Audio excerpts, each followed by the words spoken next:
Mengaji, media dakwah sunnah. Bismillahirrahmanirrahim. Assalamualaikum warahmatullahi wabarakatuh. Innal hamdalillah nahmaduhu wa nasta'inuhu wa nastaghfiruh wa na'udzu billahi min shururi anfusina wa min sayyiati a'malina. Man yahdihillahu fala mudilla lahu wa man yudlilhu fala hadiyalah. Asyhadu an la ilaha illallah wahdahu la syarika lah. Wa asyhadu anna Muhammadan 'abduhu wa rasuluh sallallahu alaihi wa ala alihi wa ashabihi wa man sara ala nahjihi wa qatafa atharahu ila yaumiddin, amma ba'd. Fa inna asdaqal hadithi kitabullah wa khairal hadi hadi Muhammadin sallallahu alaihi wasallam wa syarrul umuri muhdatsatuha fa inna kulla muhdatsatin bid'ah wa kulla bid'atin dhalalah wa kulla dhalalatin finnar. Ma'asyiral muslimin wal muslimat rahimakumullah jami'an. Alhamdulillah, kita kembali berjumpa di tempat yang penuh berkah ini, di rumah Quran. Rumah Quran apa namanya? Uwais Al-Qarni, masyaallah. Rumah Quran Uwais Al-Qarni rahimahullahu taala. Yang mana insyaallah kita akan melanjutkan membaca syarah Kitabut Tauhid. Kitabut Tauhid yang ditulis oleh Syekh Muhammad bin Abdul Wahhab. Kita baca syarah dari Syekh Nasir bin Muslim As-Subai'i. Ya, ini kitabnya adalah Al-Jam'ul Mufid bi Syarh Kitabut Tauhid. Ini adalah kumpulan syarah-syarah dari syarah-syarah kitab tauhid yang ada. Kita sudah jelaskan di pertemuan sebelumnya, kitab tauhid yang ditulis oleh Syekh Muhammad bin Abdul Wahhab banyak syarahnya.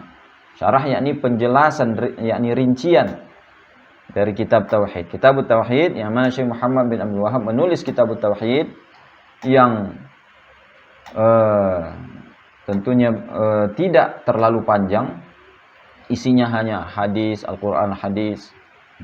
Ada dua versi ya, Kitabut Tauhid. Ada yang setelah disebutkan hadis, Quran dan hadisnya, kemudian ada poin-poin masalah dari dalil-dalil tersebut. Versi yang lain tidak ada. Maka kita ini mengambil versi yang tidak menyebutkan masalah-masalahnya. Jadi hanya dalil-dalil tentang bab pembahasan yang disebutkan oleh penulis. Nah, sekarang kita masuk ke Al-Babul Awwal. Sebelumnya kita hanya menjelaskan apa itu tauhid, dan uniknya tentunya Syekh Muhammad bin Abdul Wahhab ketika menjelaskan Kitabut Tauhid, apa itu tauhid, beliau tidak menjelaskan dengan teori. Beliau menyebutkan dari Al-Quran begini, hadis begini. Yani tauhid, ketika beliau menyebutkan Kitabut Tauhid, ayatnya adalah wa ma khalaqtul jinna wal insa illa liya'budun. Seolah-olah beliau mengatakan tauhid itu adalah kita diciptakan memang untuk tauhid. Yani arti ayat ini, aku tidak menciptakan jin dan manusia kecuali untuk beribadah kepadaku. Ibadah di sini adalah liwahidun, untuk mentauhidkanku. Kemudian dalil yang kedua, laqad ba'atsna fi kulli ummatin rasulan an ya'budullaha wa yajtanibut taghut. Tauhid itu apa? Ajaran semua rasul. Kalau kita artikan, kami tidak mengutus setiap rasul kepada setiap umat kecuali mereka mengatakan u'budullaha wa yajtanibut taghut. Sembah Allah dan jauhi taghut. Taghut segala yang disembah kepada selain Allah Subhanahu wa taala, atau segala hal yang melampaui batas, baik yang ditaati, yakni min muta'in wa matbu'in. Nah, jadi dengan kata lain tauhid itu apa? Ajaran semua rasul. Wa qadara rabbuka alla ta'budu illa iyyahu bil walidaini ihsana. Tauhid itu apa? Tauhid itu suruhan pertama Allah Subhanahu wa taala. Karena ayat ini mengatakan Allah menetapkan, Allah memutuskan janganlah menyembah kecuali Allah Subhanahu wa taala dan berbuat baiklah kepada kedua orang tua. Kemudian Kitabut Tauhid, wa'budullaha wa la tusyriku bihi syai'a. Sembahlah Allah dan jangan berbuat syirik sedikit pun. Jadi, dengan kata lain, Syekh Muhammad bin Abdul Wahab mengatakan tauhid itu adalah tidak berbuat syirik sedikit pun. yakni tauhid yang benar, tauhid yang diterima oleh Allah Subhanahu wa taala harus murni 100%, benar-benar hanya untuk Allah Subhanahu wa taala. Kalau tauhid kita kurang, maka akan masuk neraka. Na'udzubillahi min dzalik. Nanti kita akan sebutkan masuk surga itu ada 3 tingkatannya. Masuk surga tanpa hisab, tanpa azab. Kedua, masuk surga dengan hisab. Yang ketiga, masuk surga sebelumnya kena azab di neraka. Nah, yang paling tinggi tingkatan ini hanya bisa diraih dengan bertauhid.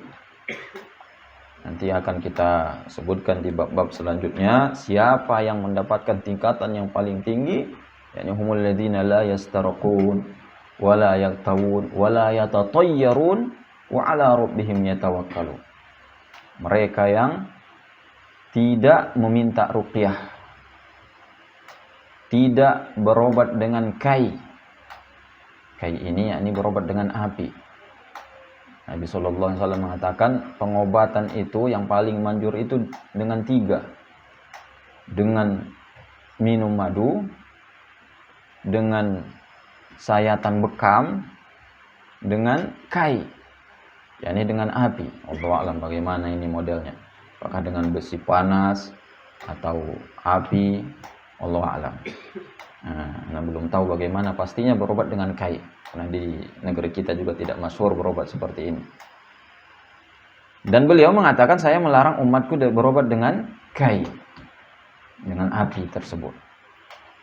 Nah, jadi kemudian yang ketiga, wala yatatayyarun, dan tidak percaya dengan takhayul. Nah, ini istilahnya tatayyur. Tatayyur itu kalau di zaman Nabi SAW, orang yang mau berangkat safar biasanya mengambil burung merpati, melepaskannya. Lihat terbangnya kemana. Kalau terbangnya ke kiri, oh ini tanda sial. Kalau terbangnya ke kanan, oh ini pertanda baik. Jadi ini istilah tatayyur. Tatayyur dari kata tayr, burung. La yatatayyarun, tidak menganggap sial, tidak percaya waktu-waktu sial, hari-hari sial. Nah, kalau di kita mungkin ada istilah primbon ya, orang Jawa ya. Allah alam. Ada tanggal sial lah. Orang kadang mau buat acara, bertanya dulu kepada ini dukun dan sebagainya, menanyakan waktu yang terbaik mana. Hanya Allah Subhanahu wa taala yang bisa menentukan mana waktu yang baik, mana yang tidak baik. Kalau kita percayai ada orang yang mengetahui ini waktu baik, ini tidak baik, maka ini berarti sudah merusak akidahnya, merusak tauhidnya. Maka dia tidak berhak lagi masuk surga tanpa hisab, tanpa azab. Nah, kemudian ini ringkasan pelajaran sebelumnya ya. Wa qala Ibnu Mas'ud man arada an yanzura.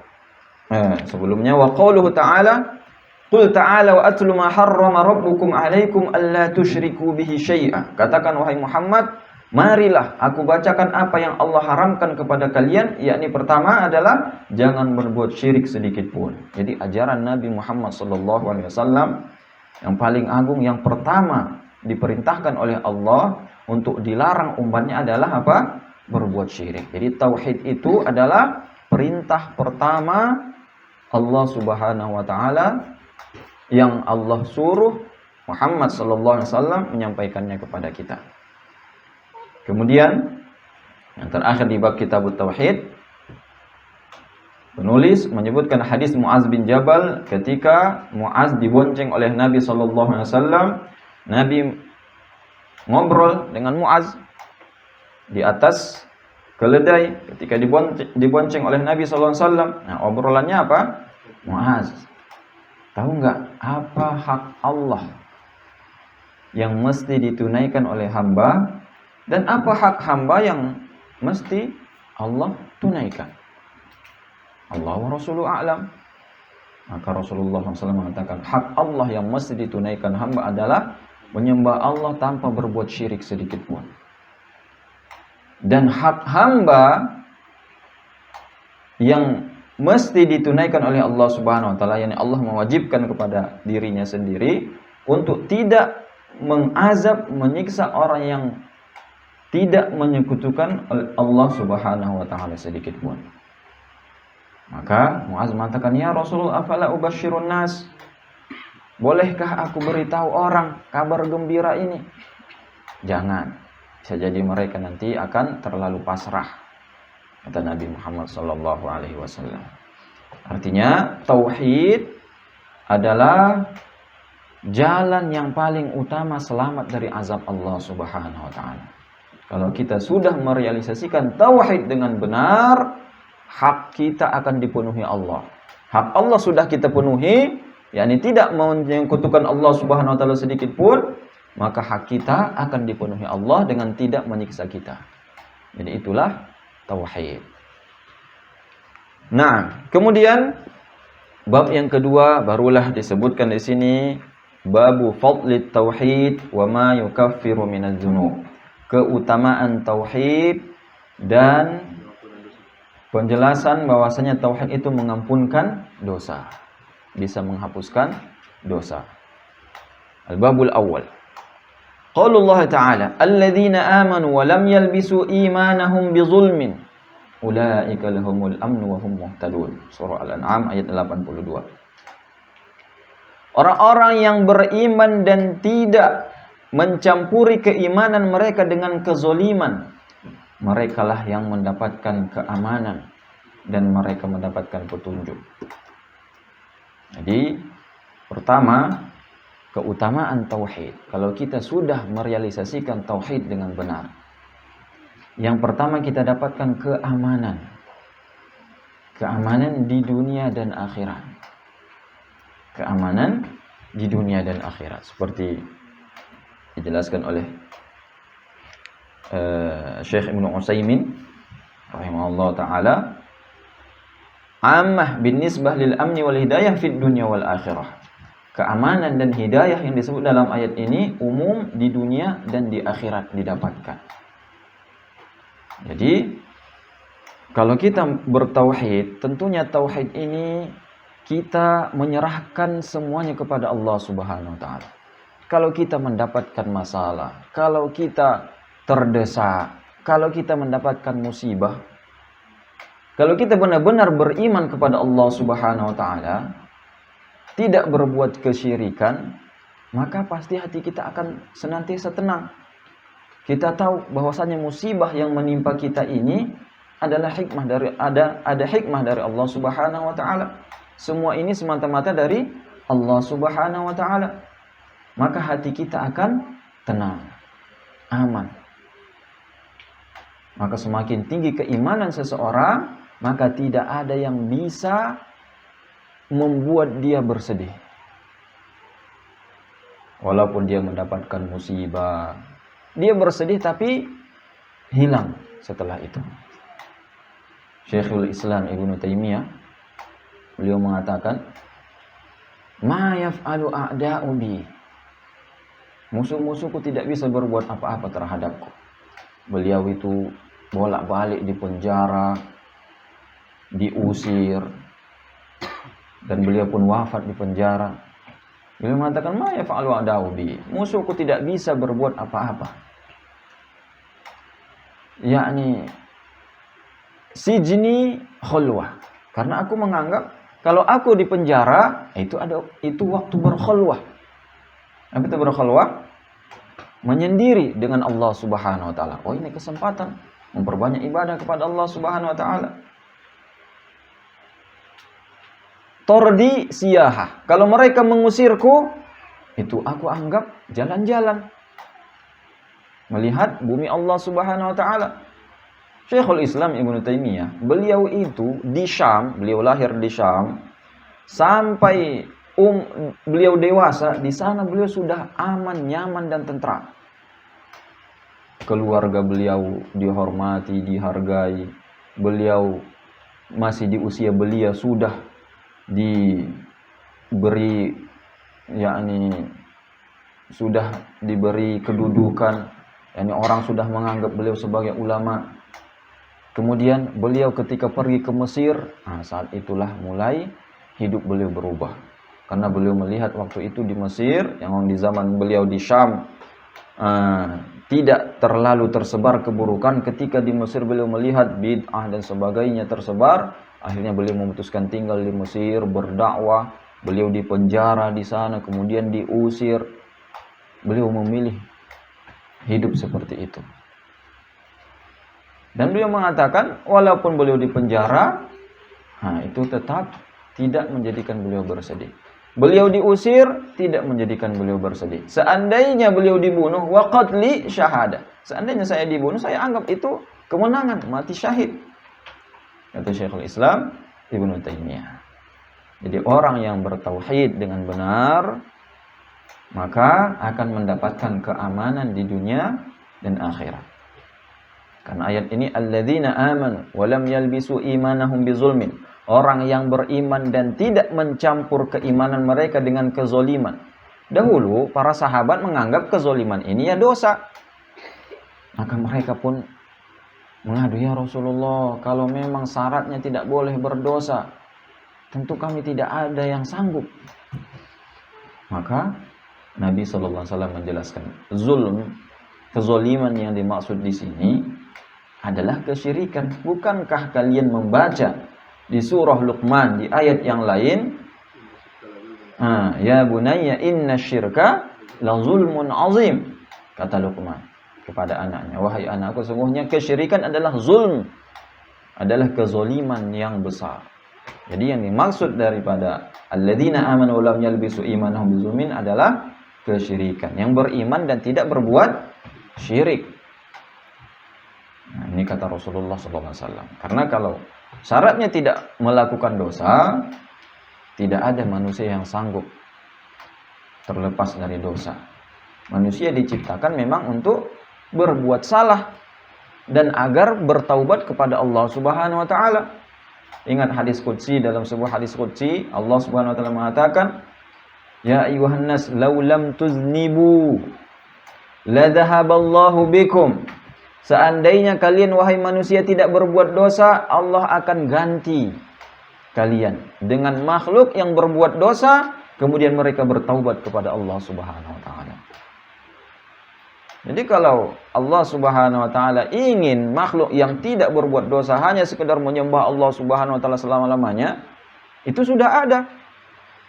Yakni siapa? Malaikat. Sahabat tetap berdosa juga. Makanya ini yang mengadu ini sahabat. Sahabat mengatakan kami tidak bisa terlepas dari dosa ya Rasulullah. Dosa tentunya bisa dengan dosa hati, dosa lidah. Seperti yang dikatakan oleh Rasulullah SAW, yang paling banyak menyebabkan orang masuk neraka lidah dan kemaluan. Itu yang paling banyak menyebabkan orang masuk neraka. Lidah sangat sulit kita menjaganya ketika melihat kawan kita salah. Kadang kita tidak sengaja menceritakannya kepada orang lain, maka itu termasuk ghibah. Dzikruka akhaka bima yakrah. Segala hal yang kita ceritakan tentang kawan kita yang kalau ia dengar ia tidak senang, maka itu masuk ghibah. Dan ghibah adalah dosa. Dan dosanya dosa besar. Karena Allah larang dalam Al-Quran. Maka banyak dosa yang kadang kita tidak sengaja melakukannya. Dan para sahabat Rasulullah SAW mereka juga bisa melakukan dosa.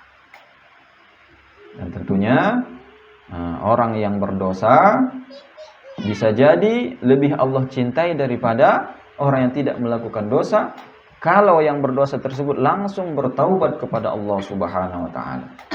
Sedangkan yang tidak melakukan dosa merasa dia aman dari azab Allah Subhanahu wa taala. Jadi yang pertama, fadilah keutamaan tauhid, mendapatkan keamanan di dunia apalagi di akhirat. Kemudian keutamaan yang kedua, an Ubadah bin Samit radhiyallahu anhu. Qala Rasulullah sallallahu alaihi wasallam, "Man syahida an la ilaha illallah la syarika lah, wa anna Muhammadan 'abduhu wa rasuluhu, wa anna Isa 'abdullah wa rasuluhu, wa kalimatuhu alqaha ila Maryam wa ruhun minhu, wal jannata haqq wan nara haqq, adkhalahu Allahul jannata 'ala ma kana minal 'amal." Akhrajahu.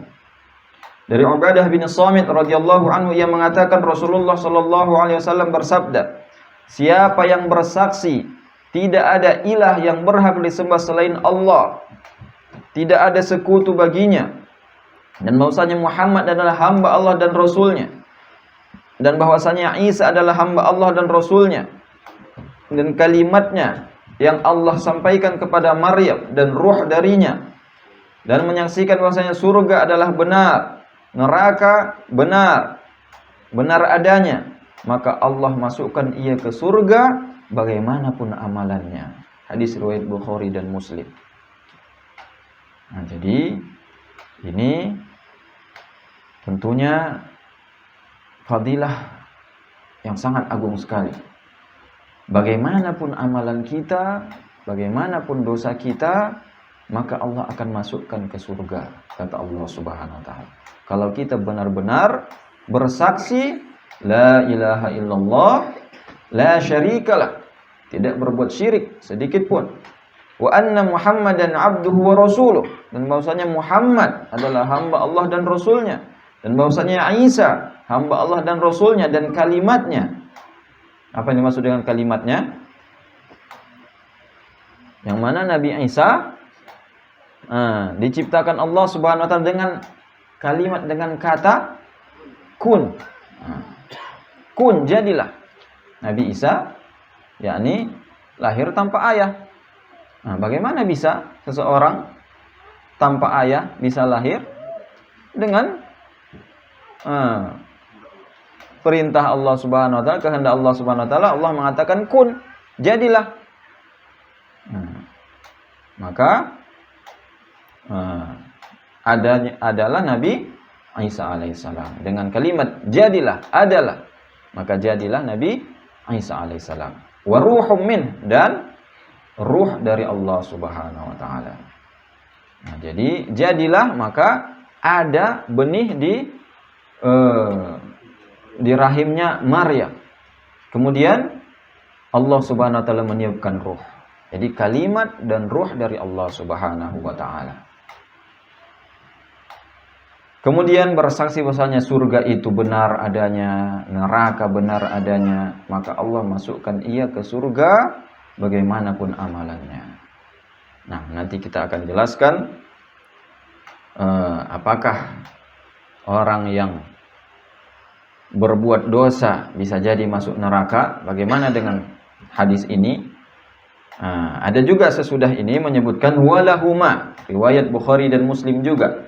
Hadis Itban, fa innallaha harrama 'alan nar man qala la ilaha illallah yabtaghi bidzalika wajhallah.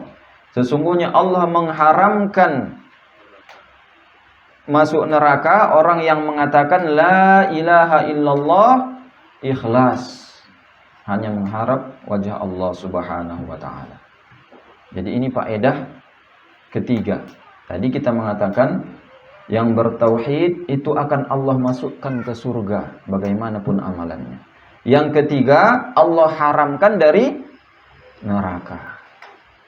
Maka bagaimana dengan hadis yang menyebutkan orang yang terakhir masuk surga ketika Allah Subhanahu wa taala menyuruh malaikat, lihat penghuni neraka, apakah ada yang di hatinya terdapat la ilaha illallah? Maka dilihat oleh malaikat, ternyata ada. Kemudian disuruh lagi, apakah ada yang dari penduduk neraka yang di hatinya ada sebesar biji zarrah, sebesar biji zarrah la ilaha illallah? Ada, maka dikeluarkan. Lah, ini berarti yang mengatakan la ilaha illallah tapi masuk neraka juga. Bagaimana kita menggabungkan dengan hadis ini? Nah, maka para ulama mengatakan haramallahu 'alan nar, Allah mengharamkan di atas neraka, yakni mengharamkan keabadian di dalam neraka. Jadi masuk surga itu ada dua macam. Dukhulun yakni dukhulun mubtada'un bi'adzab, yakni masuk surga yang sebelumnya diazab, ada yang masuk surga langsung tanpa azab. Jadi Allah masukkan ke surga bagaimanapun amalannya, bisa jadi yakni masuk neraka terlebih dahulu. Sebagaimana juga hadis yang kedua, Allah haramkan dari neraka, yakni Allah haramkan kekal di neraka. Semakin sempurna iman seseorang, maka akan semakin cepat ia masuk surga Allah Subhanahu wa taala. Maka tentunya kita hati-hati. Jangan sampai kita bermudah-mudah dalam perkara neraka. Walaupun kita sudah membaca hadis ini, jangan langsung kita mengatakan ya sudahlah, kalau memang sudah pasti masuk surga, ya nggak masuk neraka sebentar juga nggak apa-apalah. Nah, ini bahaya. Masuk neraka, tentunya neraka yang paling ringan itu bagaimana? Riwayatnya ada yang mengatakan diberikan sandal dari neraka, ada yang mengatakan jamrah. Jamrah yakni batu atau yakni arang, kerikil dari neraka diletakkan di kakinya. Maka ia merasakan panas sampai otaknya mendidih saking panasnya. Itu yang paling ringan siksaannya, azabnya. Maka jangan sampai kita bermudah-mudah, jangan sampai kita menganggap remeh neraka Allah Subhanahu wa taala. Siapa dari kita tahan tangannya 1 menit saja dibakar di atas api? Tidak ada yang tahan. Bagaimana dengan neraka Allah Subhanahu wa taala yang panasnya berapa kali lipat? 70 kali lipat dari neraka dunia. Na'udzubillahi min dzalik. Maka yang pertama kali mencegah seseorang dari neraka Allah Subhanahu wa taala adalah tidak berbuat syirik sedikit pun. Nanti setelah ini nanti di bab-bab yang lain kita akan baca bagaimana syafaat Rasulullah sallallahu alaihi wasallam itu hanya bagi orang yang tidak berbuat kesyirikan kepada Allah Subhanahu wa taala. yakni dalam sebuah hadis Nabi sallallahu alaihi wasallam mengatakan likulli nabiyyin da'wah mustajabah. Setiap nabi punya doa mustajab. Punya doa andalan, senjata andalan. Setiap nabi diberikan kesempatan, silahkan minta apapun yang kamu minta, dikabulkan. Wa kullu nabiyyin ta'ajjala bi da'wati. Dan setiap nabi sudah memakai doa andalannya. Wa inni khabba'tuha li ummati yaumal qiyamah. Sedangkan aku simpan doa itu biar aku pakai di hari kiamat untuk umatku. Disebutkan juga beliau mengatakan khabba'tuha liman fa'alal kaba'ir min ummati. Yani aku akan pakai itu untuk menyelamatkan hamba-hambaku yang melakukan dosa besar. Fahiya na'ilatun insyaallah. InsyaAllah semuanya akan mendapatkan syafaatku liman la yusyriku billahi syai'a, bagi yang tidak berbuat kesyirikan kepada Allah Subhanahu wa taala. Jadi ini syaratnya agar kita mendapatkan syafaat Rasulullah sallallahu alaihi wasallam. Jangan sampai kita berbuat kesyirikan.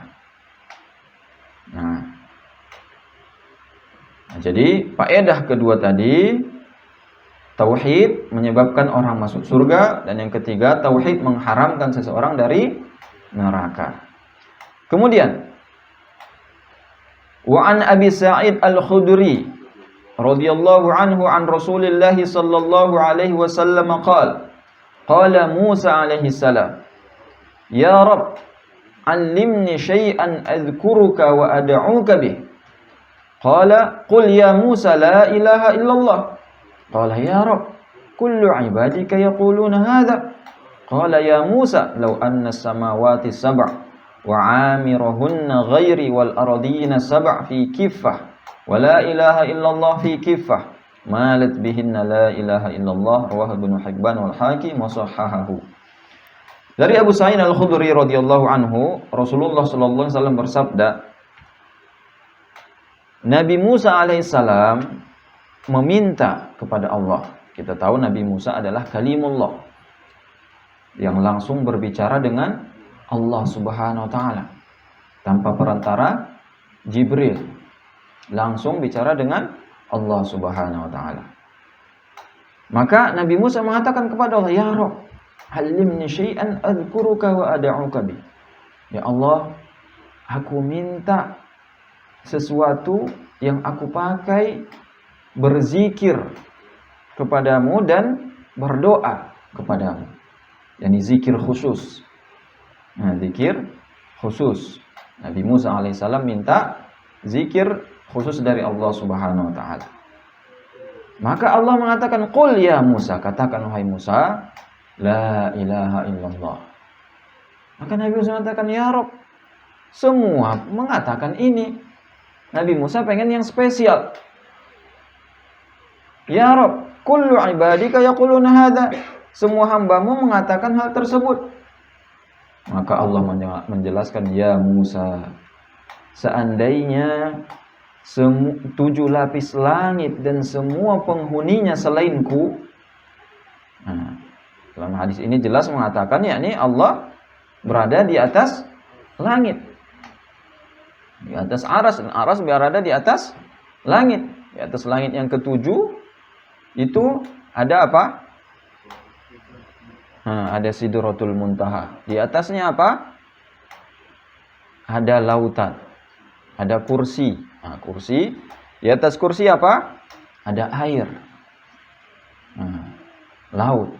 Jadi di atas langit yang ke-7 ada laut. Itu dalam Al-Quran disebutkan wa kana arshuhu 'alal ma. Arasy Allah di atas air. Di atas air ada arasy Allah Subhanahu wa taala tadi.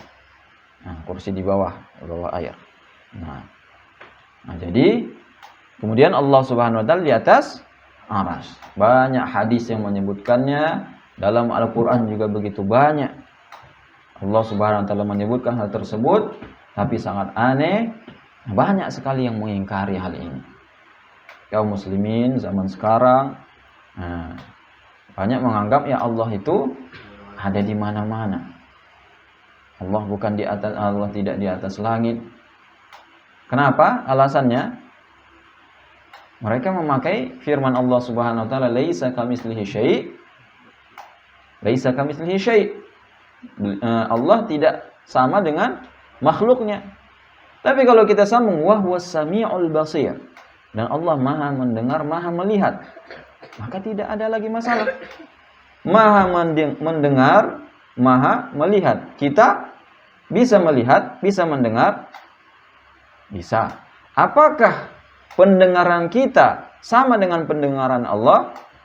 Tidak. Dan begitu juga Allah Subhanahu wa taala di atas arasy. Apakah sama dengan kita di atas kursi seperti ini? Tidak. Jadi apa bedanya? Semua sifat-sifat dan nama-nama Allah Subhanahu wa taala, kalau kita sudah meyakini Allah Maha mendengar, Maha melihat, maka semua yang termaktub dalam Al-Quran tidak ada lagi permasalahan. Tidak ada lagi yang perlu dibimbangkan. Kita percayai dan kita yakini tidak sama dengan makhluk. Itu tidak bertentangan sama sekali. Sedangkan orang yang memakai akalnya, yang merasa apa yang Allah sampaikan tidak masuk akal, apa yang disampaikan oleh Rasulullah SAW tidak masuk akal, maka tentunya ini bukanlah orang yang beriman kepada Allah Subhanahu wa taala. Orang yang mengedepankan akalnya daripada Al-Quran dan hadis. Yang pertama kali memakai akal dalam memahami sifat-sifat Allah Subhanahu wa taala, seorang yang bernama Jaham bin Safwan. Jaham bin Safwan yang mengingkari sifat-sifat Allah Subhanahu wa taala. Dia termasuk murid Abu Hanifah. Termasuk murid Abu Hanifah, tetapi tentunya melenceng dari apa yang diajarkan oleh Abu Hanifah rahimahullahu taala.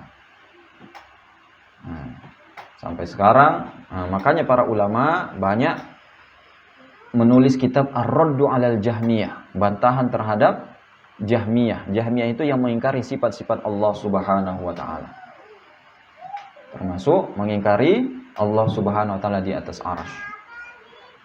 Nah, jadi di sini jelas mengatakan Allah Subhanahu wa taala mengatakan kepada Musa, "Wahai Musa, seandainya 7 lapis langit dan semua penghuninya selainku dan 7 lapis bumi dijadikan di satu timbangan, kemudian la ilaha illallah diletakkan di timbangan yang lain, maka la ilaha illallah itu akan mengalahkan berat 7 lapis langit dan 7 lapis bumi dengan semua penghuninya selain Allah Subhanahu wa taala."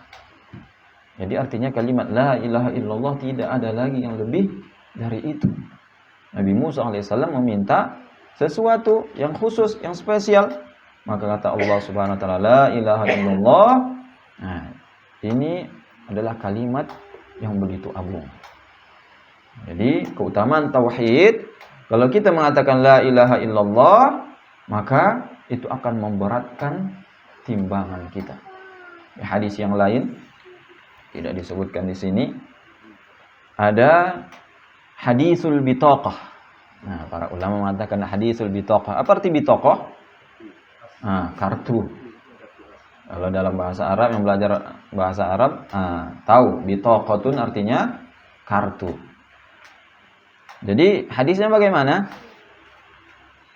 Di hari kiamat yu'ta birojulin, akan didatangkan seseorang, kemudian dinampakkan catatan amalnya, tis'ah wa tis'una sijillah, 99 catatan amal. Setiap satu catatan sepanjang mata memandang. Ini catatanmu, ini catatanmu, ini catatanmu. Semuanya apa? Dosa semua isinya. Maka pasti kalau sudah melihat seperti itu, sudah yakin, sudahlah, sudah pasrah, udah nggak ada harapan lagi masuk surga, nggak ada harapan lagi selamat dari neraka. Maka ketika ia sudah pasrah, Allah Subhanahu wa taala mengatakan, tunggu dulu, masih ada satu bitaqah, masih ada amalanmu lagi yang belum dikeluarkan. Fa ukhrijat bitaqah, maka dikeluarkan catatan kecil seperti kartu, tertulis di situ, ia mengatakan la ilaha illallah. Maka orang tersebut mengatakan, ya Allah, apa yang akan bisa dilakukan kertas yang kecil ini dibandingkan dengan catatan amal yang begitu banyak ini?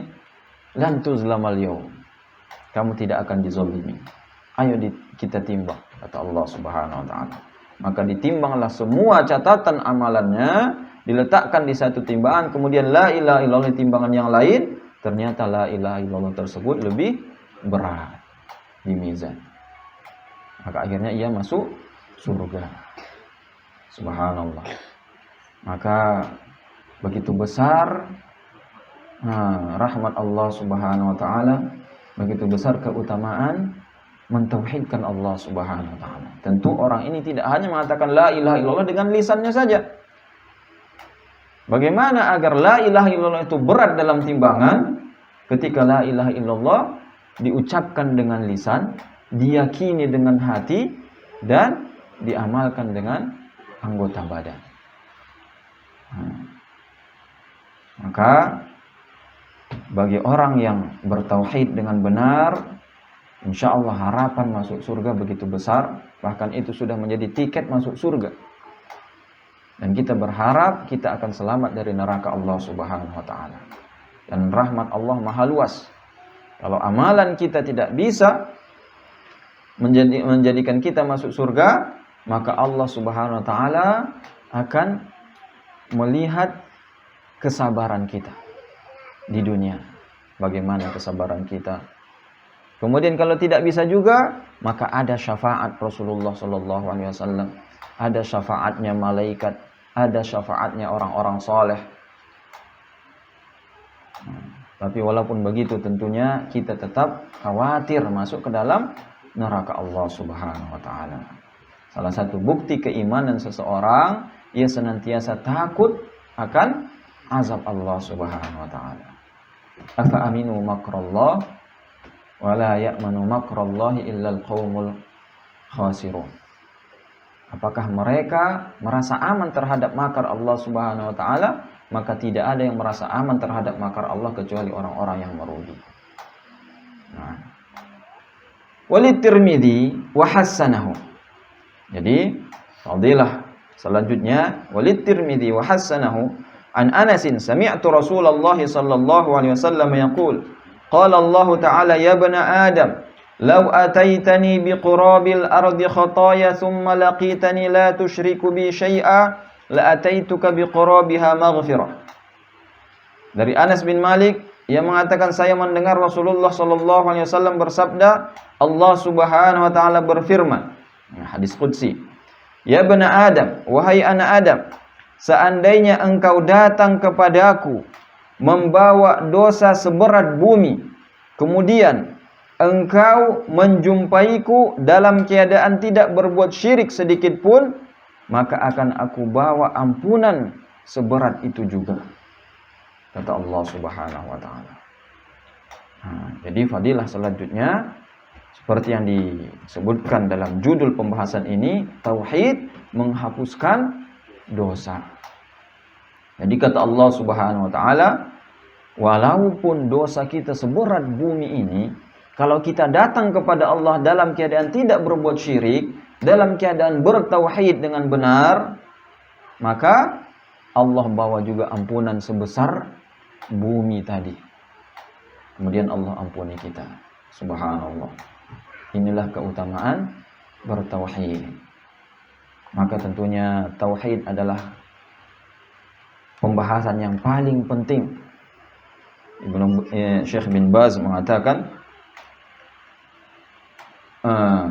هذا الباب أراد به المؤلف بيان شيء من فضل التوحيد وتغفيره للذنوب وأن التوحيد هو أعظم الحسنات وأعظم الواجبات وهو أعظم الأعمال تغفيرا للذنوب. Penulis menyebutkan keutamaan tauhid ini, menjelaskan bahwasanya tauhid adalah a'zamul hasanat, kebaikan yang paling besar, amalan yang paling agung adalah mentauhidkan Allah Subhanahu wa taala. Wa a'zamul wajibat, kewajiban yang paling agung, yang paling besar seorang hamba adalah mentauhidkan Allah Subhanahu wa taala. Wa huwa a'zamul a'mal takfiran lidzunub, dan amalan yang paling bisa menebus dosa. Mentauhidkan Allah Subhanahu wa taala. Di sini Syekh As-Sa'di dalam Al-Qaul As-Sadid menyebutkan keutamaan-keutamaan tauhid ini. Beliau sebutkan ada 7. Beliau rincikan dari penjelasan dalil-dalil yang sudah kita baca. Pertama, kata Syekh Sa'di, ini menunjukkan yamna sahibahu minal khulud finnar idza kana fi qalbihi minhu adna mithqala habbatin min khardal. Keutamaan tauhid pertama, mencegah orang tersebut kekal di neraka kalau ada di hatinya seberat biji zarrah, lebih rendah dari itu, lebih rendah dari itu, lebih rendah dari itu. Ini 3 kali, seperti hadis yang kita baca tadi. Jadi yang pertama, mencegah seseorang kekal di neraka walaupun tauhidnya hanya sebesar biji zarrah atau lebih kecil 3 kali lipat. Biji zarrah, apa itu biji zarrah? Ada yang menyebutkan semut hitam, ada juga menyebutkan biji yang paling kecil, atau biji sawi. Ada juga yang menyebutkan biji sawi, ada juga menyebutkan partikel yang paling kecil. Jadi artinya hal yang paling kecil, walaupun hanya sedikit saja ada keimanan di hatinya, ia akan selamat dari kekekalan di neraka. Yang kedua, faedah atau keutamaan tauhid, yamna' dukhulan nar bil kulliyah idza kamula fil qalb. Tauhid mencegah seseorang masuk neraka kalau tauhidnya sempurna di hatinya.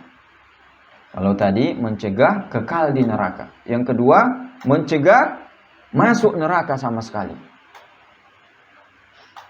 Yang ketiga, annahu idza tamma wa kamula fil qalbi wa tahaqqaqa tahaqquqan kamilan bil ikhlasi tam fa innahu yusayyiru al qalil min amalihi katsira wa tudha'ifu a'malahu wa aqwalahu bighairi hasrin wala hisab. Kalau tauhid sempurna di hati seorang hamba dan ia merealisasikannya dengan benar, dengan ikhlas, maka itu menjadikan amalan yang sedikit jadi banyak. Amalannya, perbuatan dan ucapannya berlipat ganda tanpa hisab dan tanpa batas. Jadi, amalan seseorang walaupun sedikit, seperti yang kita ceritakan tadi, berkataan la ilaha illallah, kalau itu sempurna diucapkan dengan hati yang ikhlas, maka menjadikan amalan yang sedikit jadi banyak dan menjadikan amalan yakni dalam timbangan amalan kita akan berat. Yang keempat, anna jami'al aqwal wal a'mal adh-dhahirah wal batinah mutawaqqifah fi qabuliha wa fi kamaliha wa fi tarattubi thawabi 'alaiha 'ala tauhid. Semua ucapan, perbuatan yang zahir dan batin itu tergantung dengan tauhid, apakah diterima atau tidak. Bagaimanapun amalan kita, maka semua itu tergantung dengan tauhid kita kepada Allah Subhanahu wa taala. Diterima atau tidaknya tergantung tauhid kita kepada Allah Subhanahu wa taala. Yang kelima, annahu yahsulu li sahibihi al-hudal kamil wal amnat tam fid dunya wal akhirah. Orang yang melaksanakan tauhid, bertauhid dengan benar, maka akan mendapatkan petunjuk yang sempurna dan keamanan yang sempurna di dunia dan akhirat. Yang keenam, annahu yusallil 'abd 'indal masaib wan nawazil lamma yahtasibu 'indallahi minal ajr war ridha bil qadar. Tauhid menjadikan seseorang menerima musibah dengan lapang dada dan mengharap pahalanya dari Allah Subhanahu wa taala dan menerima takdir Allah Subhanahu wa taala. Yang ketujuh, annahu sababul a'zam li tafriji kurubatid dunya wal akhirah. Bahwasanya tauhid sebab yang paling besar untuk mencari solusi dari segala kesulitan dunia maupun akhirat. Sebab yang paling besar untuk membebaskan kita dari segala kesulitan dunia dan akhirat. Kama fi da'wati Dhinnun alaihi salam wa haditsus thalathah alladzina atbaqat alaihimus sakhrah. Seperti Nabi Yunus alaihi salam ketika beliau dimakan ikan hiu atau ikan paus, maka apa yang beliau katakan? Apa yang dikatakan oleh Nabi Yunus di dalam la ilaha illa anta subhanaka inni kuntu minadh dhalimin. Jadi yang beliau katakan adalah la ilaha illa anta subhanaka inni kuntu minadh dhalimin. Yang pertama adalah mentauhidkan Allah Subhanahu wa taala, mengucapkan la ilaha illa anta. Jadi, padahal kalau kita renungi, tidak ada doa di situ ketika Nabi Yunus dimakan ikan paus. Maka ia tidak berdoa, ya Allah selamatkan aku. Tapi hanya mengakui, pertama mengakui keesaan Allah Subhanahu wa taala, la ilaha illa anta. Kemudian bertasbih memuji Allah subhanaka, baru mengakui kesalahannya, inni kuntu minadh dhalimin. Aku benar-benar termasuk orang yang zalim. Aku salah ya Allah. Maka Allah Subhanahu wa taala mengeluarkannya, menyelamatkannya dari perut ikan paus tersebut. Nah, jadi ini 7 fadail at-tauhid yang disebutkan oleh Syekh As-Sa'di dalam kitab Al-Qaulus Sadid. Anwa'u zulmi qala Syekhul Islam Ibn Taimiyah faman salima min ajnasi zulmi thalatha yani az-zulmu alladhi huwa syirik wa zulmul ibad wa zulmuhu li nafsihi bima duna syirik kana lahu al-amnu tam wal ihtida'u tam. Tadi kita mengatakan orang yang beriman dan tidak mencampuri keimanan dengan kezuliman, merekalah yang mendapatkan keamanan di dunia dan akhirat. Maka Syekhul Islam mengatakan kezaliman ada 3 macam. Nah, pertama, kezuliman yang paling besar adalah syirik. Yang ketiga, yakni menzolimi orang lain. Nah, zulmul ibad, menzolimi orang lain. Yang kedua, yang ketiga, menzolimi diri sendiri dengan dosa. Menzolimi diri sendiri dengan dosa. Jadi disebutkan seorang salaf,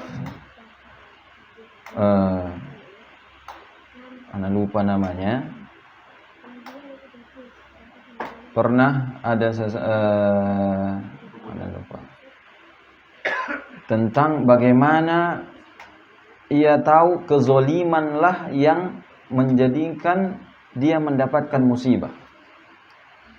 Yang mana kezaliman yang dimaksud ini adalah dosa yang pernah ia lakukan. Yakni ada seorang ulama salaf yang mana dia seorang pedagang juga, yang mana dia pedagang yakni minyak. Nah, toke minyak lah bisa kita katakan. Jadi dia di gudangnya menyimpan ada sekitar 40 drum minyak. Kemudian suatu hari dia melihat ada di drum tersebut tikus yang mati. Maka ia pun menganggap ini najis, drum yang ini najis. Kemudian setelah itu keesokan harinya ketika ia mau membuang drum tersebut ternyata sudah berpindah tempatnya. Rupanya sudah dipindahkan letaknya oleh pekerjanya. Maka ia pun bingung yang mana yang bernajis. Nah, tadi dia sudah membuang tikus tersebut tapi belum dituangkan. Akhirnya apa yang ia lakukan? Karena ia ragu dan ia tidak tahu mana yang bernajis, maka ia buang semuanya. Ia tuangkan semuanya. Akhirnya bangkrut. Maka ia pun mengatakan, saya tahu ini terjadi karena 40 tahun yang lalu saya pernah melakukan dosa. Maka Ibnul Qayyim mengatakan, mengomentari kisah ini, mereka begitu sedikit melakukan dosa, jadi mereka tahu musibah yang menimpa mereka itu dari dosa yang mana. Sedangkan kita sudah terlalu banyak dosa, jadi kita tidak tahu musibah yang menimpa kita dari dosa yang mana. Jadi semakin seseorang terhindar dari kezaliman yang 3 ini, maka ia akan mendapatkan keamanan. Ulama tersebut walaupun ia kehilangan begitu banyak harta, ia tetap merasa tenang dengan rahmat Allah Subhanahu wa taala. Dengan kasih sayang Allah Subhanahu wa taala. Jadi seseorang mendapatkan keamanan di dunia dan akhirat adalah kalau ia tidak mencampuri keimanannya dengan kezaliman. Kezaliman yang terbesar adalah syirik kepada Allah Subhanahu wa taala. Nah,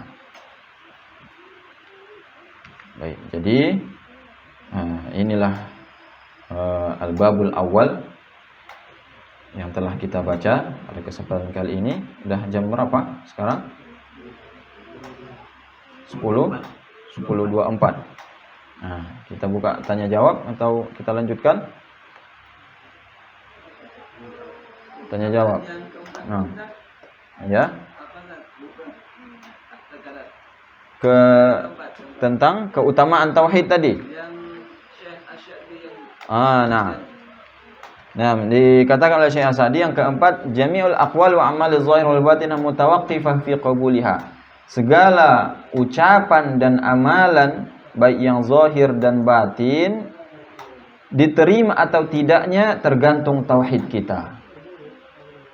Nah, diterima atau tidaknya tergantung tauhid kita. Sebesar apapun amalan kita, kalau kita tidak bertauhid dengan benar, maka akan musnah. Dan itu Allah Subhanahu wa taala sebutkan dalam Al-Qur'an, la in asyrakta la yahbatanna 'amaluka wa la takunanna minal khasirin. Wahai Muhammad, ini Allah katakan kepada siapa? Kepada Muhammad sallallahu alaihi wasallam. Kalau kamu berbuat syirik wahai Muhammad, maka terhapuslah semua amalanmu dan kamu akan menjadi orang yang merugi. Itu Nabi Muhammad SAW, apalagi kita tentunya. Nah, baik. Nah, silahkan, ada pertanyaan? Waalaikumsalam warahmatullahi wabarakatuh. Terkait tauhid, salah satunya adalah masuk surga tanpa diazab atau dijauhi di neraka. Nah, Yang menekankan di sini ada korelasi antara Syekhul Islam Ibnu Taimiyah mengatakan kezaliman ada 3 macam. Salah satunya adalah menzalimi orang lain. Ini terkait zalim. Nah, yang tadi Ustaz ceritakan bahwasanya akan dibentangkan sijil sepanjang mata memandang. Nah, di sana kebanyakan kita pada saat ini dosa terbesar kita adalah ghibah, baik di sosial media ataupun secara tidak langsung, baik ghibah sama kita ataupun ghibah sama dunia maya. Nah, kita akan dihadapkan nanti, begitu juga dengan hutang-hutang kita di hari itu. Apakah ada kesempatan kita untuk masuk surga tanpa hisab? Karena sejauh yang kita yakini, kita tidak melakukan kesyirikan terhadap Allah Azza wa Jalla. Nah, yang di sini faedah tadi ada mengatakan bahwasanya orang bertauhid itu haram untuk masuk ke neraka.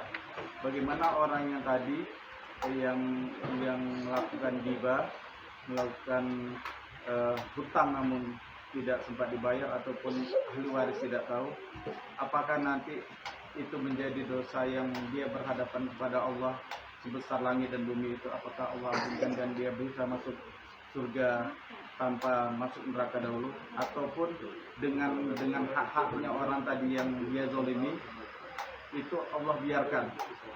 nah, Karena ada juga bahwasanya Rasulullah mengatakan kita ini masuk surga bukan karena amalan kita, iya. tapi rahmat Allah. Barakallah. Nah, jadi pertanyaannya, tadi kita sudah mengatakan orang yang bertauhid dengan benar akan masuk surga tanpa hisab, tanpa azab. Bagaimana dengan orang yang mungkin pernah menzolimi orang lain? Apakah juga akan diampuni dosanya? Bagaimana dengan kita yang sering menggibah umpamanya? Apakah ada kesempatan mendapatkan posisi tertinggi masuk surga tanpa hisab, tanpa azab? Nah, jadi insya Allah setelah ini kita akan bahas khusus tentang orang yang masuk surga tanpa hisab, tanpa azab. Nah, bab setelah ini adalah bab man haqqaqa tauhid dakhala al-jannah bighairi hisab. Siapa yang bertauhid dengan benar, maka akan masuk surga tanpa hisab. Jadi di sini dibatasi jumlahnya. Berapa? 70.000. 70.000. Di hadis yang lain di sini juga disebut, disyarahkan, setiap satu orang membawa 70.000 juga. Jadi mana tadi di sini?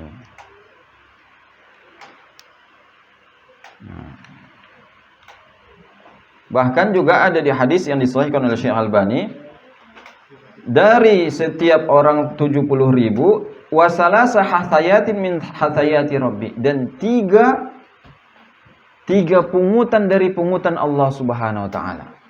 Nah, wallahu alam bagaimana, yakni pungutan secara maknawi kita artikan yakni Allah pungut 3 kali dari makhluk. Nah, jadi kita tidak tahu berapa banyak jumlahnya. Tapi yang riwayat Bukhari dan Muslim itu tentunya hanya 70.000. Nah, ini pertama. Jadi jumlahnya terbatas. Nah, kuotanya terbatas. Tapi kita tetap berharap, mudah-mudahan Allah Subhanahu wa taala dengan rahmatnya tidak membatasi seperti yang tidak kita katakan. Ada hadis, walaupun bukan di riwayat Bukhari dan Muslim, tapi disahihkan oleh Syekh Albani, bahwasanya ada yang tidak terbatas. Yani Allah Subhanahu wa taala dengan kehendak Allah Subhanahu wa taala, Allah pungut, Allah ambil sekehendak Allah Subhanahu wa taala. Masuk surga tanpa hisab, tanpa azab. Nah, jadi itu menjadikan kita juga semakin berharap, tidak putus asa. Bahwasanya kita masih ada kesempatan masuk surga tanpa hisab, tanpa azab. Nah, kalau ada dosa kita berkaitan dengan manusia, nah, kalau dengan manusia memang harus dituntaskan. Makanya para ulama mengatakan dosa dengan Allah Subhanahu wa taala itu mudah urusannya. Kita istighfar, mohon ampun, berjanji tidak mengulanginya, yakni bertekad untuk tidak mengulanginya, maka insyaallah Allah akan ampuni. Tapi kalau dengan manusia, nah itu tentunya butuh maaf dari orang tersebut. Butuh maaf dari orang tersebut. Makanya jangan sampai kita meninggal dunia dalam keadaan menzolimi orang lain, mengambil harta orang lain, atau berhutang dengan orang lain. Maka itu kita pasti harus dihadapkan dengan orang tersebut di hari kiamat. Nah, di hadis yang lain disebutkan ada orang yang membawa pahala sebesar gunung Tihamah. Gunung Tihamah, yakni gunung yang begitu besar di Arab, di Mekah. Kemudian ternyata setelah ia bangga dengan amalannya yang begitu besar, ternyata dilihat dia pernah menzolimi si fulan. Maka apa yang dilakukan? Ia bayar kezolimannya dengan pahala tersebut. Si fulan juga pernah diambil hartanya, maka ia bayar dengan pahalanya tersebut. Si fulan ternyata masih ada juga, maka diberikan pahalanya sampai habis pahalanya. Dan ternyata masih ada juga yang ia zolimi atau ia ambil hartanya, maka diambil dosa orang tersebut, diletakkan di pundaknya, akhirnya ia pun masuk ke dalam neraka Allah Subhanahu wa taala. Jadi kalau berurusan dengan manusia, dengan orang lain, itu harus dituntaskan dulu di hari kiamat. Apakah masih ada harapan masuk surga tanpa hisab, tanpa azab? Wallahu a'lam. Wallahu a'lam. Yang jelas kita harus berhadapan dengan orang tersebut terlebih dahulu. Bagaimana dengan dosa ghibah? Apakah kita harus minta maaf? Nah, para ulama mengatakan dosa ghibah tentunya, kalau kita lihat, kalau ternyata memang kita ceritakan malah itu menjadikan ia suuzon, benci, berarti selama ini aku sering diceritakan sama orang-orang ini, malah jadi suuzon atau malah melebar nantinya. Maka cukup kita beristighfar dan memohonkan ampun kepada orang yang kita ghibah tersebut. Tapi kalau kita merasa orang tersebut akan memaafkan dengan lapang dada dan tidak berpikir yang lain-lain, maka kita minta maaf kepadanya, maka itu selesai. Tapi kalau kita tidak bisa minta maaf, kita mohonkan ampun untuknya dan kita mohon ampun kepada Allah Subhanahu wa taala. Mudah-mudahan Allah Subhanahu wa taala mengampuni dosa kita. Yang benar kata Rasulullah sallallahu alaihi wasallam, siapa yang bisa menjaga lidahnya dan menjaga kemaluannya, aku jamin ia masuk surga. Karena memang sangat susah menjaga lidah. Sangat susah menjaga lidah. Apalagi di zaman sekarang seperti yang disampaikan di media sosial, langsung share atau menceritakan seseorang di grup, tentu itu termasuk ghibah. Dan ghibah begitu luas maknanya. Segala hal yang kalau orang tersebut mendengarnya ia tidak senang, maka itu sudah termasuk ghibah. Na'udzubillah min dzalik. Terkait kita mendoakan seseorang yang telah kita gibahi tadi, ada kadaran nggak? Maksudnya ketika hari ini kita menggibah dia. Nah, kemarin kita menggibah juga. Nah, itu bagaimana kadar istighfar dan kita memohon ampunnya? Apakah cukup di hari ini bisa menutupi gibah yang sebelumnya? Atau seperti apa? Apakah harus ada tata caranya untuk kita memohon ampunan? Jadi bagaimana kadarnya kalau kita menggibah si fulan hari ini, kemarin juga kita menggibahnya? Bagaimana kadar istighfar kita? Maka tentunya semua ini tergantung kepada perasaan kita. Adapun kita disuruh mohon ampun untuknya tersebut bukanlah dari Rasulullah SAW. Kita hanya berharap mudah-mudahan dengan itu nanti di hari kiamat selesai masalah kita dengannya. Dan itu pun belum pasti. Maka tentunya kita yang menzolimi dia, kita lebih paham. Kira-kira apakah gibah kita itu artinya begitu menyakitkan untuknya? Bagaimana ia menyikapi kalau seandainya ia mendengar? Maka begitu juga kita memohonkan ampun untuknya. Kalau memang kita merasa sudah sangat sering menggibahnya, maka kita perbanyak istighfar untuknya. Bagaimana kadarnya? Wallahu a'lam. Bagaimana cara kita untuk menebus dosa-dosa kita mungkin terhadap orang kafir, Ustaz? Mungkin kita pernah menzalimi dia dulu gitu kan, sementara kita tahu banyak orang kafir itu. Masya Allah. Nah, ini yang dizalimi orang kafir ya Bang ya. Nggak boleh pula ini istighfar sama orang kafir. Masya Allah, ini bagaimana ini, jadi bingung juga ini jadinya. Nah, kalau memang orang kafir yang kita zalimi, ya berarti harus datang minta maaf sama dia. Nggak bisa lagi. Kalau istighfar nggak boleh. Minta maaf, mendatangi dia, baru bisa selesai. Kalau kita beristighfar atau bersedekah untuknya, maka itu tidak bermanfaat tentunya. Tapi tentunya kehormatan harga diri seseorang, tentunya seorang muslim lebih tinggi daripada orang kafir. Karena yang dikatakan oleh Rasulullah SAW, al-muslim, yakni kullu muslimin haram. Setiap muslim itu haram damuhu wa maluhu wa irduhu. Haram artinya tidak boleh diganggu darahnya, artinya tidak boleh ditumpahkan tentunya. Kemudian maluhu, hartanya tidak boleh dirampas, tidak boleh diambil. Wa irduhu, dan harga dirinya. Nah, harga dirinya yang termasuk nama baiknya atau keluarganya dilecehkan umpamanya, itu tidak boleh. Itu muslim. Adapun kafir, tentunya min babil muamalah, tetap kita jaga muamalah dengan mereka. Tapi keharamannya tidak seperti keharaman dengan seorang muslim.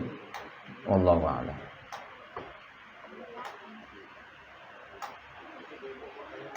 Ibu-ibu silahkan. Tunggu dulu Pak, ibu-ibu ada yang bertanya kayaknya.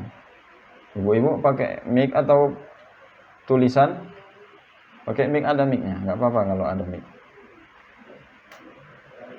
Nggak ada mic, atau bagaimana? Kertas, ada kertasnya?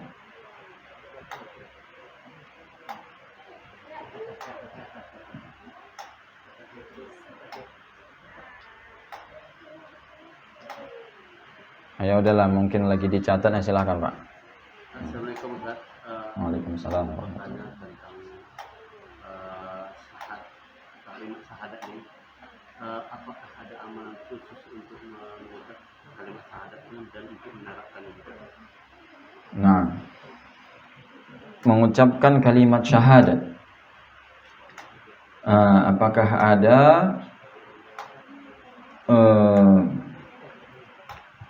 cara-caranya, gitu ya Pak ya?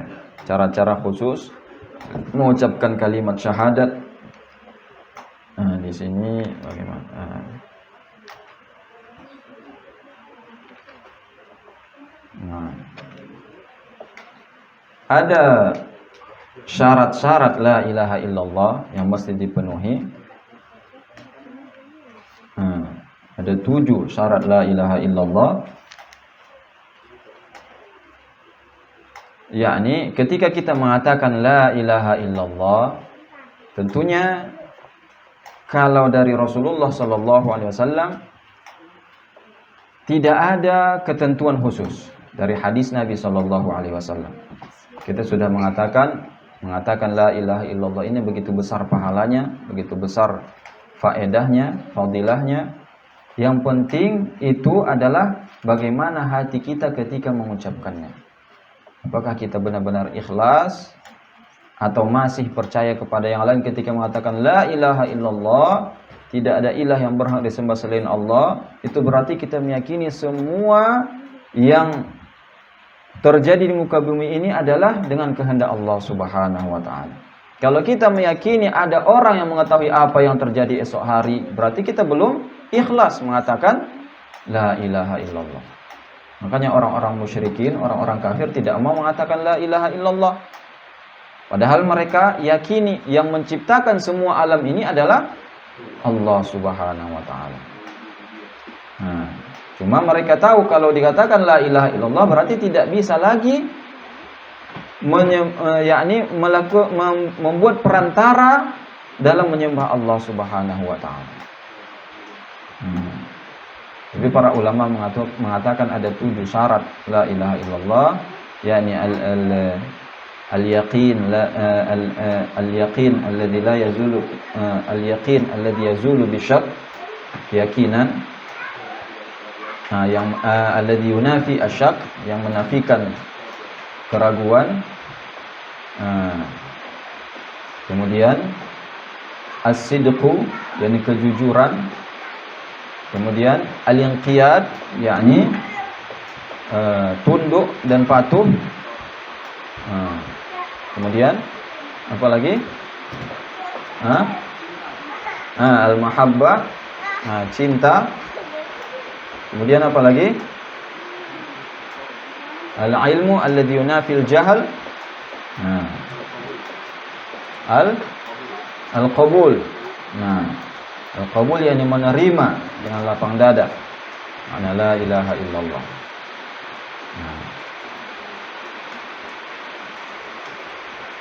Wallahu a'lam bishawab.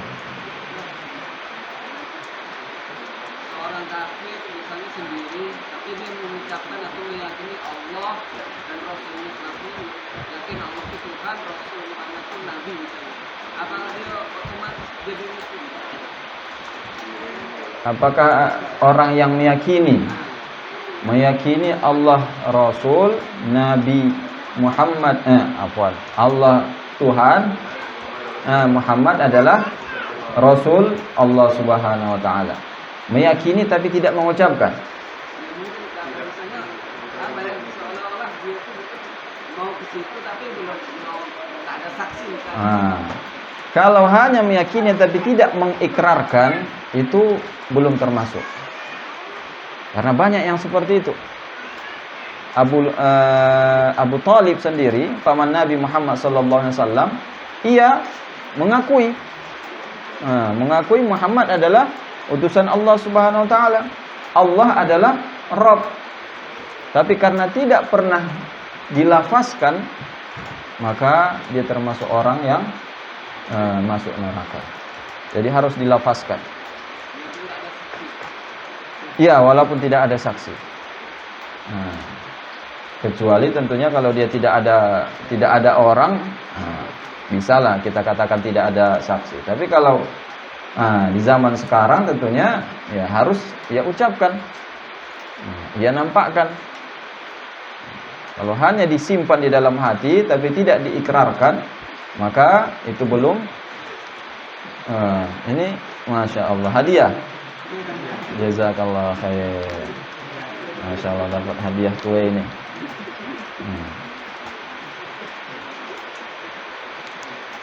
Nah, jadi iman itu kata para ulama qaulun bil lisan, harus diucapkan dengan lisan. Wat tasdiq bil janan, dan diyakini dengan hati. Baru kemudian wal amalu bil jawarih wal arkan, diamalkan dengan anggota badan. Allahu a'lam. Katakan tadi 7 syarat. Apakah pada saat mengucapkan tahiyatul akhir atau tahiyatul awal tetap dengan tetap dengan 7 syarat? Ketika tahiyat akhir, apakah syarat-syarat la ilaha illallah itu harus kita penuhi? Iya. Harus kita penuhi, dan itu insya Allah otomatis kita penuhi. Yani kita meyakininya dengan benar-benar, kita ketahui konsekuensinya, kita ikuti segala hal yang Allah perintahkan, dan insya Allah itu sudah otomatis kita yakini ketika kita mengatakannya dalam sholat. Masya Allah hujan. Allahumma shayyiban nafi'an. Nah, tadi ibu-ibu ada yang mau bertanya tadi?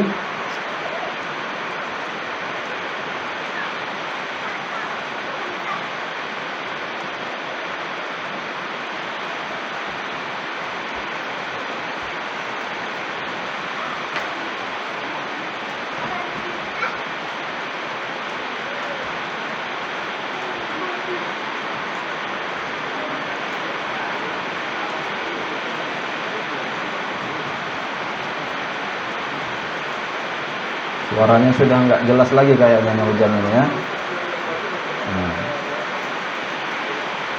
Jelas suaranya, jelas.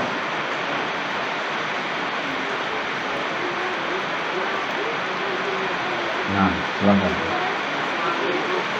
Waalaikumsalam. Mengenai tasawuf dari kejadian tanpa sengaja, Ustaz.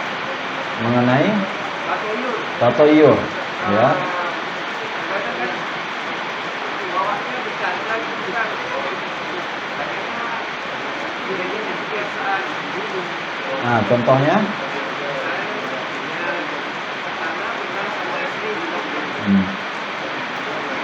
istri ngomong pasangan baru mati sudah kadang-kadang menikah lagi. Itu yang saya sampaikan tentang itu tasawuf. Itu gimana Ustaz? Karena bagaimana kurang jelas nih Bang suaranya. Jadi gini Ustaz, masalah tasawuf kan. Iya, Kadang tasawuf ini nggak sengaja. yang sama yang belum istri buat tandaan itu Ustaz. Masalah makanan, kelebihan kasinan juga itu mau nikah lagi. Oh iya. Ya itu kadang ada joknya teman kan. Kalau ada tamu ini suka saya lancar gitu. Kan sampaikan itu tasawuf itu. Iya. Ada kamu sekali. Kalau ada apa? Ada anak gitu kan. Saya lancar itu. Saya sampaikan itu tasawuf itu cuman itu canda itu ya.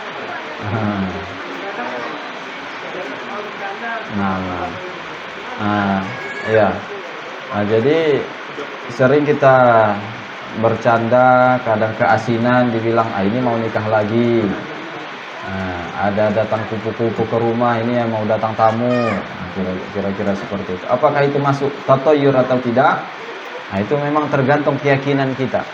Kalau kita meyakininya, maka ini termasuk khurafat istilahnya. Khurafat ini dia itu artinya meyakini suatu hal yang tidak benar. Nah, khurafat itu juga memang merusak tauhid kita. Tapi kalau memang kita bercanda, artinya memang tidak ada meyakinan sama sekali, nah insya Allah itu tidak menciderai tauhid kita. Nah, tapi tentunya lebih selamat kita hindari yang seperti itu. Dan semua tentunya tergantung keyakinan. Kalau memang kita meyakininya benar-benar, bukan hanya sekedar ucapan belaka, maka tentu ini termasuk meyakini khurafat. Khurafat, yakni kepercayaan yang tidak benar. Maka ini termasuk merusak tauhid. Dia tidak termasuk tatayyur. Nah, tapi ini masuk khurafat, bab khurafat. Baik. Ini ada pertanyaan, ya. Mohon. Assalamualaikum warahmatullahi wabarakatuh. Waalaikumsalam warahmatullahi wabarakatuh. Ustaz, apa ini maksud tauhid rububiyah, tauhid uluhiyah, tauhid asma wa sifat? Nah, baik. Nah, ini sudah kita jelaskan di pertemuan sebelumnya, kita ulangi lagi. Tauhid rububiyah, uluhiyah, dan asma wa sifat. Tauhid rububiyah, rububiyah dari kata Rabb. Apa itu Rabb? Yang mengatur. Rabbul alamin, yakni yang mengatur semua alam ini. Itu artinya. Jadi tauhid rububiyah artinya meyakini Allah lah yang mengatur alam ini. Allah yang menciptakan, Allah yang mematikan, Allah yang memberi rezeki, Allah yang menurunkan hujan. Ini diyakini oleh orang-orang Quraisy. Orang-orang Quraisy di zaman Nabi, orang-orang jahiliyah, meyakini yang menghidupkan dan mematikan hanya Allah. Jadi salah mereka di apa? Tauhid uluhiyah. Tauhid uluhiyah perkara ibadah, cara menyembah Allah. Tauhid rububiyah meyakini Allah yang mengatur. Tauhid uluhiyah cara menyembah Allah, mentauhidkan Allah dalam masalah ibadah. Ini arti tauhid uluhiyah. Ibadah yakni menyembah Allah. Cara menyembah Allah, bagaimana berdoa kepada Allah, ini tauhid uluhiyah. Jadi orang-orang Quraisy salah dalam masalah berdoa kepada Allah. Mereka menjadikan perantaraan berhala ketika berdoa kepada Allah.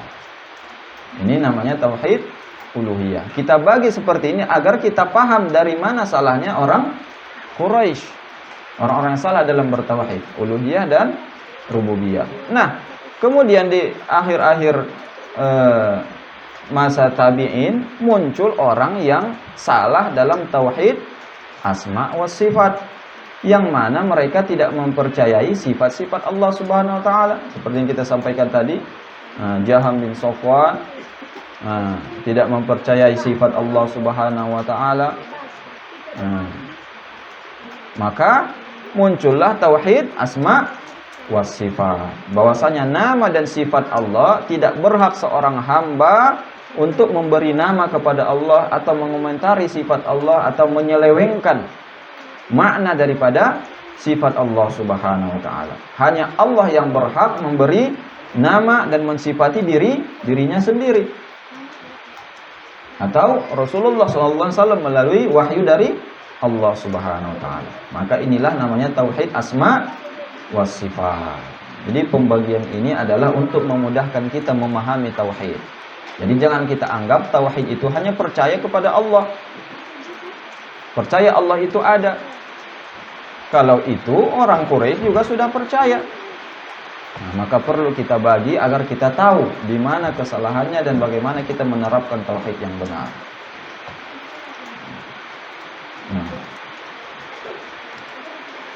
Allahu a'lam. Baik, ada lagi? Silakan, Pak.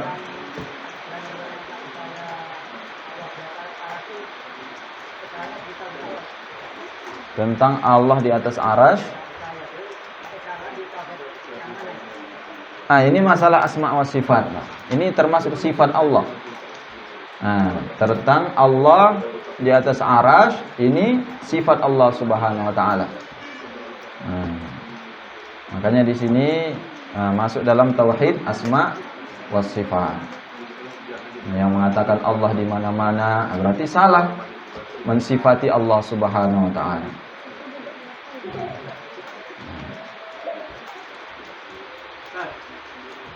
Kalau seseorang tergelincir dalam masalah tauhid rububiyah atau sifat, apakah ia jatuh dalam kekafiran, keluar dari Islam?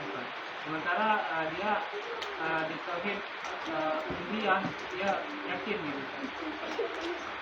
Tauhid, dia salah dalam tauhid rububiyah, Ya. tapi benar dalam tauhid uluhiyah. Yang itu mustahil kayaknya itu, Bang. Mustahil. Karena kalau sudah tauhid rububiyah salah, dia tidak meyakini Allah. Nah, jadi yang banyak itu orang tauhid rububiyah benar, tapi tauhid uluhiyah yang salah. Kalau salah tauhid rububiyah berarti sudah tidak percaya Allah lagi.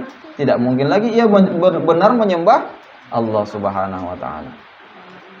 Nah, jadi yang paling parah tentunya dalam masalah tauhid rububiyah. Ini seperti Fir'aun yang mengatakan akulah Rabb kalian, akulah Tuhan kalian. Nah, ini tauhid rububiyah. Nah, tauhid rububiyah sedikit yang salah. Kalau salah dalam tauhid rububiyah ini ateis. Tidak mengakui Tuhan. Karena orang yang mengakui adanya Allah berarti itu sudah mengakui tauhid rububiyah. Yang banyak salahnya di tauhid uluhiyah. Jadi tauhid uluhiyah ini tentunya juga bertingkat-tingkat kesalahannya. Ada orang yang berdoa kepada kuburan, ini tauhid uluhiyah. Ada yang berdoa kepada Allah melalui perantara kuburan, ini juga tauhid uluhiyah. Beda tentunya orang yang langsung berdoa kepada kuburan tadi dengan orang yang berdoa kepada Allah melalui berkeyakinan kuburan tersebut bisa menyampaikannya kepada Allah, dan dengan orang yang berkeyakinan Allah yang mengabulkan tapi dengan berdoa di situ lebih makbul, ini beda tingkatannya. Masuk syirik akbar, ada syirik asghar, ada bid'ah mungkarah. Jadi kita tidak bisa mengatakan apakah orang yang salah dalam tauhid uluhiyah langsung keluar dari agama Islam. Lihat dulu kesalahannya bagaimana. Kalau tauhid rububiyah salah, itu jelas keluar dari Islam. Tauhid rububiyah salah, keluar dari Islam. Tauhid uluhiyah, asma wa sifat perlu rincian lagi. Allahu a'lam.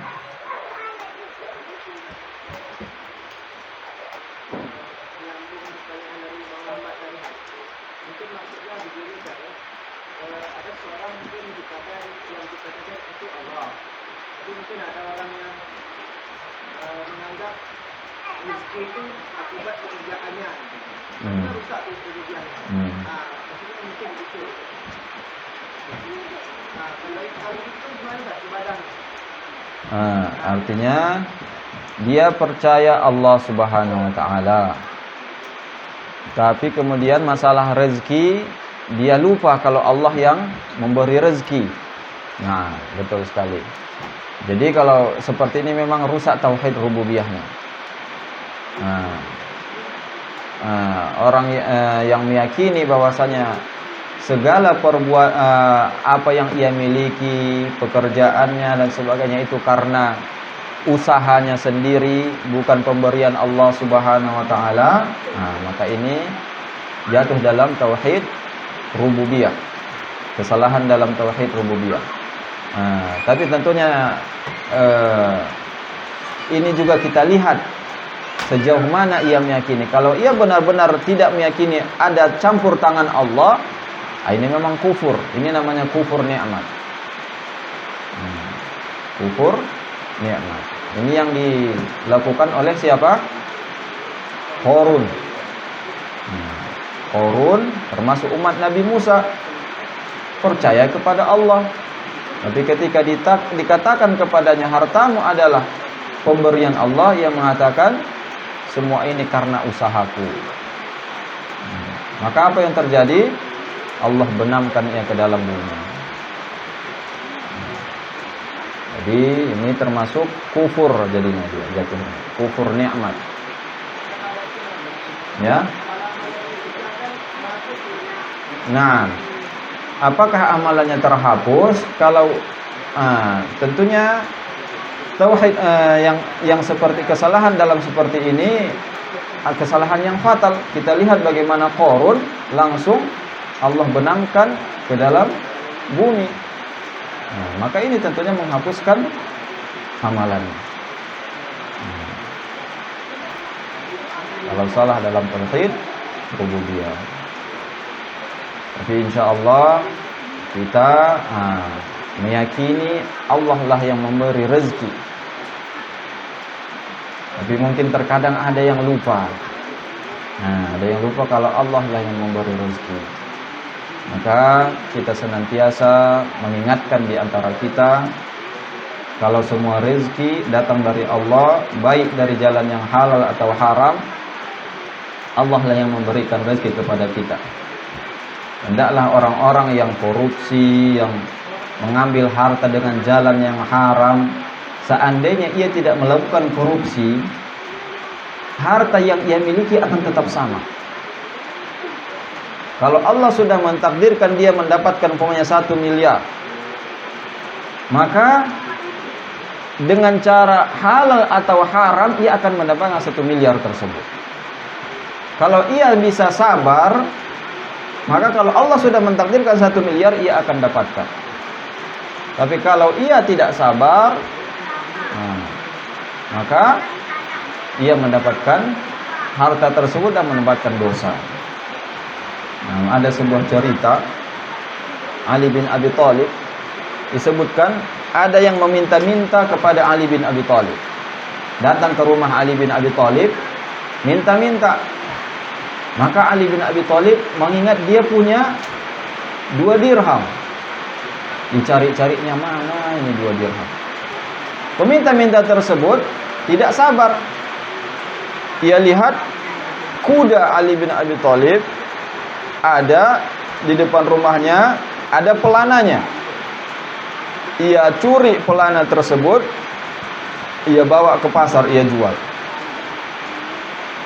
Ali bin Abi Thalib setelah mendapatkan uang 2 dirham tersebut, ia keluar, ia ingin bersedekah, orang yang sudah tidak ada. Maka kemudian ia melihat pelana kudanya hilang.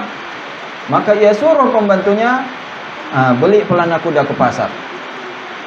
Ketika pembantunya pergi ke pasar membeli pelana kuda, ia lihat pelana kuda persis mirip ke milik Ali bin Abi Thalib sedang dijual.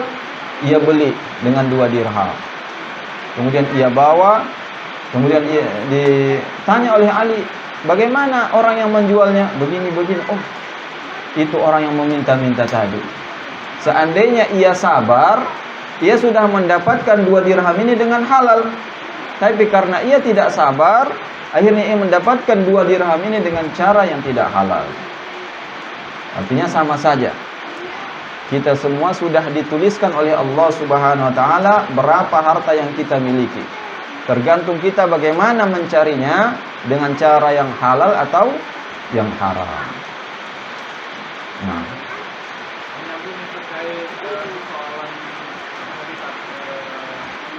Usaha kita tadi. Jadi Ustaz mengatakan bahwasanya rezeki kita itu dari takal. Jadi apabila kita dapat 1 miliar, itu tidak akan lari. Jadi ibarat maut, dia akan hadir. Nah, yang sekarang persoalannya itu kembali lagi kepada ayat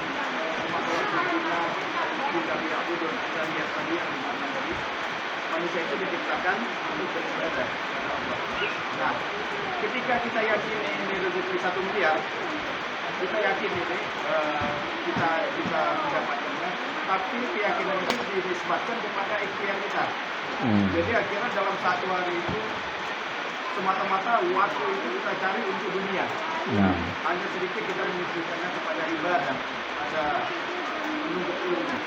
Itu bagaimana itu? Apakah ada indikasi kerusakan terhadap kualitas dunia tadi, ataukah itu hanya dosa terkait kita kurang yakinnya? Apabila Allah sudah takdirkan itu untuk kita, ya kita biasa pun kerjanya akan nempel ke kita gitu. Nah, baik. Tadi kita sudah mengatakan tadi Allah Subhanahu wa taala sudah menentukan rezeki kita berapa, seperti Allah menentukan umur kita berapa. Nah, kemudian pertanyaannya, bagaimana kalau kita berusaha terus-menerus, kemudian kita lupa itu datang dari Allah? Apakah seperti itu pertanyaannya, Bang? Waktu itu kita pakai akhirnya dalam satu hari itu lebih dominan mencari dunia. Iya, waktu itu kita pakai waktu dengan maksimal untuk mencari rezeki dunia. Padahal walaupun kita santai-santai bakal begitu dapatnya. Iya. Karena kan itu udah Allah takdirkan juga kan. Iya. Bagaimana? Nah, tapi tentunya kita tetap disuruh mencari sebab, ikhtiar. Nah, jadi masalah takdir ini tentunya tawakal ini terakhir. Kalau masih bisa kita bekerja lebih keras, tetap kita disuruh untuk bekerja keras. Tapi tentunya jangan sampai kita melanggar batasan-batasan Allah Subhanahu wa taala. Nah, jadi kita tetap disuruh bekerja keras. Nah, tapi jangan sampai mengutamakan pekerjaan tersebut daripada perintah Allah Subhanahu wa taala. Memang itulah pentingnya kita saling mengingatkan agar kita jangan lupa apa yang kita punya, apa yang kita miliki, rezeki yang kita dapatkan itu datang dari Allah Subhanahu wa taala. Jadi ini perlunya kita mengadakan kajian agar kita senantiasa mengingat bahwa semuanya ini milik Allah Subhanahu wa taala. Jadi takdir tadi kita ingat belakangan. Kita ingat belakangan, artinya tawakal kita itu setelah kita berusaha maksimal. Memang benar, walaupun kita santai, walaupun kita bekerja keras bagaimanapun, tidak akan berubah. Nah, tapi tetap kalau masih ada jalan mendapatkan rezeki atau usaha, kita disuruh. Kalau memang kita mau ingin mendapatkannya. Allahu a'lam bishawab. Baik, mungkin sudah jam berapa sekarang? 11 lewat 06. Nah, sudah 1,5 jam ya. Mungkin kita cukupkan kajian kita pada kesempatan kali ini. Masih ada pertanyaan dari ibu-ibu?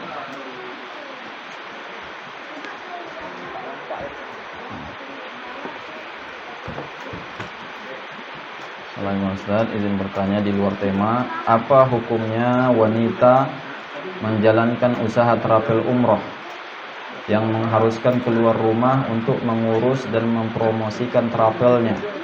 Apakah boleh? Kalau boleh, apa yang harus dijaga adabnya? Syukron wa jazakallahu khairan wa iyyakum. Nah, apakah wanita boleh menjalankan usaha travel umroh? Boleh. Dan mengharuskan ia keluar rumah. Keluar rumah tentunya boleh. Seorang wanita keluar rumah boleh. Yang tidak boleh safar tanpa mahram. Kalau itu masih wilayah Bengkalis umpamanya. Nah, seorang wanita pergi ke pasar atau pergi promosi ke tempat ini tempat itu insya Allah belum masuk dalam kategori safar. Jadi boleh. Perempuan kalau memang dia butuh bekerja membantu suaminya, maka boleh keluar rumah, promosi dengan menjaga adab-adab tentunya. Apa hal adab yang harus dijaga? Tentu yang paling utama adab yang dijaga adalah dengan yang bukan muhrim. Seorang wanita promosinya kepada wanita juga. Adapun laki-laki promosinya kepada laki-laki. Kemudian tentunya kalau keluar rumah, adab yang dijaga adalah dengan memakai pakaian yang syar'i. Bagaimana pakaian yang syar'i? Tidak mencolok, tidak ketat, tidak memakai parfum. Maka ini adab-adab yang mesti dijaga. Jadi tentunya tidak lupa kita menasihati seorang wanita pada dasarnya lebih baik di rumah. Waqarna fi buyutikunna. Kata Allah dalam Al-Qur'an, tinggallah di rumah. Tinggallah di rumah. Waqarna fi buyutikunna wa la tabarrajna tabarrujal jahiliyatil ula. Dan janganlah bertabarruj memakai pakaian-pakaian seperti pakaian orang jahiliyah. Nah, wallahu a'lam.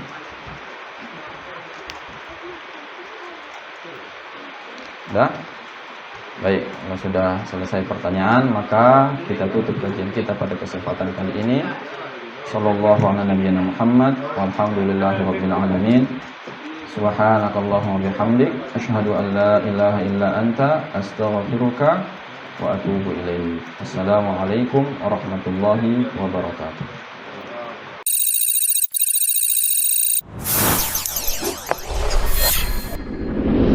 Bengkalis Mengaji, media dakwah sunnah.